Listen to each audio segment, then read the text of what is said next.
Muy buenas tardes, bienvenidos de nuevo a Cerebralmente. Yo soy el doctor Carlos Novo y hoy en día, hoy este jueves, con este riquísimo clima que tenemos, vamos a seguir hablando sobre el cerebro. En Cerebralmente lo que queremos hacer es, dar información al público en general sobre cómo y qué es, y cómo funciona y qué es nuestro cerebro. Y en esta primera cápsula, dándole un poquito de seguimiento a la pasada, vamos a enfocarnos en números básicos y conceptos relativamente simples y sencillos para a lo mejor en la siguiente o siguientes dos cápsulas adentrarnos un poquito más en cuestiones más complicadas sobre cómo está organizado el cerebro. Y empezamos con algunos números. Y la idea de esto es primero conocer como las bases del cerebro, qué células están dentro de él, cómo funciona en general, para después poco a poco ir hablando un poquito más sobre cuándo no funciona adecuadamente este maravilloso órgano y cuáles son las consecuencias de esto.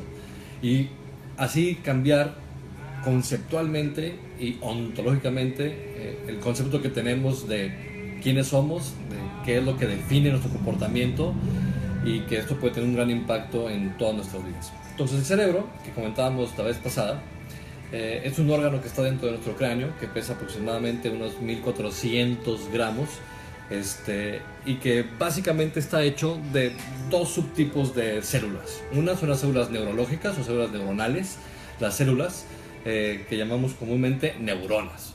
Las neuronas básicamente tienen, ya hablaremos de ellas, tienen muchas maneras de subclasificarse, hay muchos subtipos, puede haber dos bandos básicos, que son las neuronas que se excitan y las neuronas que inhiben, y dentro de cada una de estas hay otros tantos subtipos. Nos meteremos en eso en un momento más. Pero después las otras células que están en nuestro cerebro, que son básicamente el mismo número, a lo mejor un poquito más, que son las células tanto astrogliales, que básicamente se dedican a darle tanto toda la energía y toda la base de glucosa y oxígeno y todos los nutrientes que necesita la neurona para trabajar, haciendo una triada. Es decir, el cerebro que vemos aquí es básicamente una especie de sábana. Imagínense tal cual como una hoja, una sábana de aproximadamente 3 milímetros de grosor, que lo que hace es que se hace bola, se envuelve, para poder caber dentro del cráneo. Si no tuviéramos un cráneo que a lo mejor sería plano y sería más o menos 2 metros cuadrados, pero como eso sería imposible, aunque algunos lo desearíamos porque sí nos darían como el mínimo de 2 metros de separación de los demás, y tendríamos ese espacio individual, porque nos impediría acercarnos, porque nuestro cerebro sería una cuadrícula de 2 por 2. Pero eso no es así, y tampoco es así porque es sumamente impráctico y sería muy costoso tener justo conexiones de 2 o 3 metros, y pagáramos punta a punta, sería sumamente costoso para el cuerpo y para el cerebro. Dígase de paso, la neurona es la célula más costosa que tenemos en el cuerpo, es decir, es la célula que más necesita energía para poder funcionar.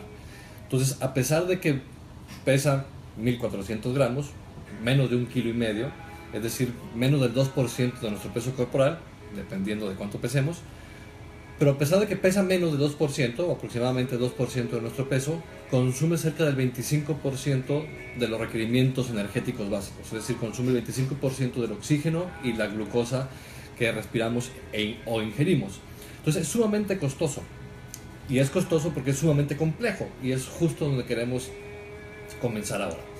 Entonces tenemos aproximadamente 100,000 millones de neuronas en todo el encéfalo. Entonces el encéfalo, ya después iremos hablando de sus diferentes partes. Vamos a quitar una cosa que se llama cerebelo, que en latín vilmente significa cerebrito, el pequeño cerebro, que es una estructura que está en la parte posterior de nuestra cabeza, por debajo, alrededor de la nuca. Vamos a retirarlo porque esto, aunque evidentemente es parte del encéfalo, es donde más están concentradas como tal el número de neuronas. Es decir, de las 100,000 millones de neuronas que tenemos en todo el encéfalo, aproximadamente 60,000 millones están por acá. Los otros 40,000 millones están en la corteza y en los núcleos subcorticales. y de eso vamos a hablar especialmente en las siguientes cápsulas. No es que nos queramos olvidar del cerebrito, del cerebelo, es sumamente importante y después podremos hablar algo de él específicamente, porque antes pensábamos que solamente estaba involucrado en movimiento y en equilibrio y básicamente movimiento, pero nos hemos dado cuenta que el cerebelo tiene muchas más funciones que solamente ayudar como tal al sistema motor. Y hablaremos de cada uno de estos sistemas, porque de hecho lo que queremos es que ustedes tengan una visión de este órgano como muchos subsistemas, es decir, hay muchas partes como tal de este órgano que aunque parece ser uno mismo, en realidad no lo es. Tenemos varios circuitos cerebrales que prácticamente son independientes uno del otro, aunque están conectados a través de otras estructuras, pero que funcionan de manera celular, el tipo de células que tienen y los tipos de químicos que les ayudan a funcionar a las neuronas pueden ser muy diferentes en los diferentes circuitos y lugares del cerebro. Entonces, la vez pasada hablábamos de que el cerebro tiene básicamente, o sea, la corteza cerebral, que digamos esta parte que está hecha bola, envuelta, y que por eso tiene esos surcos, y parece como si tuviera gusanos, ¿no? Bueno, no son gusanos, son dobleces, ¿no? Está doblada. Entonces, para que quepa, para que sea mucho más eficaz y que las conexiones entre un lugar y otro sean mucho más cortas. Y decíamos que se compone de dos hemisferios, uno derecho y uno izquierdo, y en cada uno de los hemisferios tenemos básicamente 4 lóbulos principales. Existe otro quinto lóbulo que hablábamos también la vez pasada, que ahorita vamos a hablar de eso, pero vamos a hablar más bien de ese quinto lóbulo como un sistema. Los lóbulos que hablábamos la vez pasada, vamos a repasarlos rapidísimamente, es el lóbulo occipital en la parte posterior, el lóbulo parietal, el lóbulo frontal, que es el más grande, y el lóbulo temporal, que básicamente el lóbulo temporal tiene, bueno, todos estos tienen dos caras, la cara lateral, es decir, que está en la parte lateral, y la parte medial, que está hacia el centro. Y son sumamente diferentes las conexiones que tienen cada de estas partes y las funciones que realizan. Y ya hablaremos en eso en las siguientes cápsulas. Lo siguiente que quería yo hablarles es que el cerebro tiene básicamente unos núcleos que se llaman subcorticales. A toda esta parte que está envuelta y que está hecha bola se llama corteza. La corteza cerebral es, decíamos, esa sabanita de más o menos 3 milímetros de grosor y que está organizada en diferentes niveles o diferentes etapas de células. Usualmente la corteza de nuestro cerebro se divide en 3 tipos de corteza o 2 tipos de corteza, que es la isocorteza, que es la más nueva, la corteza nueva o neocorteza, que es, digamos, la corteza que pensamos que es la más evolucionada en ese proceso biológico. Y después tenemos la corteza que es vieja, la alocorteza, la corteza que es más antigua y que está en lugares un poquito más abajo como tal de la corteza cerebral, y que tienen, en vez de tener 6 capas, usualmente tienen 3 o 4. Por la parte más lateral, la parte más nueva, digamos, de la corteza, la neocorteza, son 6 capas diferentes en donde están organizadas los diferentes tipos de neuronas y células, los astrocitos, que decíamos que son esas células que les dan, sirven como tal cual el mediador entre las células sanguíneas, vasculares, los astrocitos y después como tal la neurona. Esta triada de la neurona con el astrocito, con las células endoteliales vasculares, es decir, donde está la sangre, voy a tratar de explicar esto lo mejor posible, es lo que llamábamos la barrera hematoencefálica. Es decir, la conexión entre una neurona y la sangre y las células como tal de las venas, de las arterias, que llevan todos los componentes nutricionales a todo el cuerpo, incluyendo el cerebro, tienen un componente intermedio. Ningún otro órgano tiene una célula intermedia entre el órgano, digamos, principal y la sangre, es decir, excepto el cerebro. Y esto lo hace una célula extra, que es el astrocito. El astrocito sirve tal cual como un filtro.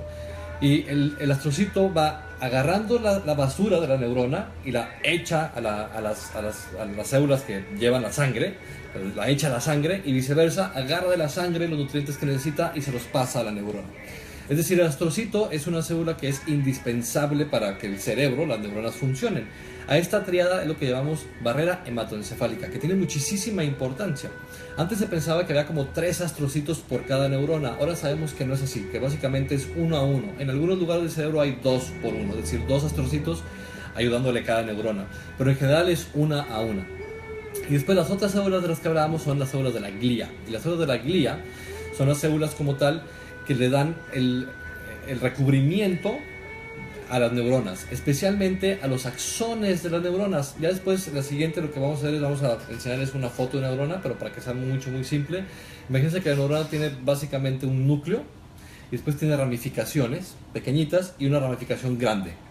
La parte grande, principal, que sale del núcleo o del cuerpo de la neurona se llama axón.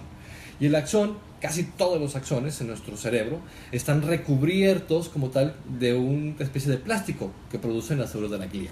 Y que también eso le da un poquito más de fortaleza y más estructura, menos blanda al cerebro, porque si no se caería, es casi pura grasa. Y como está caliente, 37 grados que tenemos en nuestro cuerpo, tal cual tendríamos un cerebro totalmente acuoso.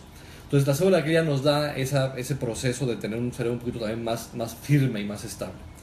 Y tal cual da ese recubrimiento para que los signos eléctricos de un lugar a otro por el axón sean mucho más rápidos y no se disperse esa actividad, tal cual como sucede en cualquier otro cable que está recubierto. Si le quitamos el recubrimiento, pierde conductividad. Y justo aquí vamos a parar, porque la base como tal del funcionamiento cerebral justo está en cómo se conectan sus partes. Y después hablaremos en cada una de estas partes qué funciones podría tener, pero especialmente qué funciones realiza al conectarse con otras partes, que eso es lo más importante del cerebro, el cómo se conecta, la conectividad. Y vamos a hablar en las siguientes 2 o 3 cápsulas en esta conectividad, intentar cuáles son los 7 o 12 circuitos principales, cuáles son sus funciones, y cuando no funcionan bien, cómo lo podemos como tal ver y cómo se manifiesta hacia afuera. Esto fue Cerebralmente, donde mente solamente es un sufijo. Estamos todavía absolutamente consternados por lo que pasó la semana pasada, y esto es justo para que todos los que nos escuchen, desde adolescentes hasta adultos, puedan conocerse mucho mejor, y que antes de que pasen como tal esas desgracias podamos pedir ayuda o darla. Nos vemos aquí la siguiente semana. Que tengan un placentero jueves.